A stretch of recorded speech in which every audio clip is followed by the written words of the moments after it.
નમસ્કાર, હું છું રાધેશ બુદ્ધવટી અને આપ જોઈ રહ્યા છો the press of India news. સત્તા જ્યારે તેની મૂળ જવાબદારી અને લોક પ્રશ્નોના કામો કરવામાં ફેલ જાય છે, ત્યારે જનતા સ્વયં પોતાની સંગઠન શક્તિ સાથે લોકશાહીનો પરિચય આપે છે। આવો જ એક પરિચય મોરબીની રામકો સોસાયટીના લોકો અને ખાસ કરીને રામકો સોસાયટીના યુવા અગ્રણી હિતુભા રાઠોડ સહિત તમામ લોકોએ આજે આપ્યો છે।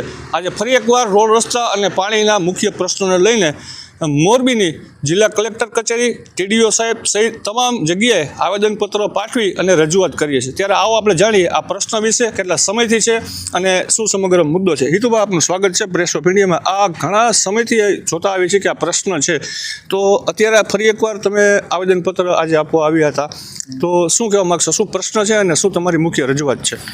પ્રશ્નમાં રોડ, રસ્તા, ગટર, પાણી અત્યારે હાલવાની પરિસ્થિતિ નથી। આજે જેમ ભયંકર પરિસ્થિતિ ભોગવીએ છીએ અને કિચડ રમત ઉત્સવનું આયોજન અમે કરી અને તંત્રને જગાડવાનું કામ પણ કરેલું હતું। એટલે 8 દિવસની અંદર જો અમારા કામ નહીં થાય તો અમે રોડ રસ્તા બ્લોક કરાવશું અને એમાં જો કાંઈ હાનિ પહોંચશે તો એને તમામ જે મેં ડીડીઓ સાહેબ, કલેક્ટર સાહેબ બધાને આવેદનપત્ર દીધા, એ બધા અધિકારી એનો ફાળો મોટો રહેશે।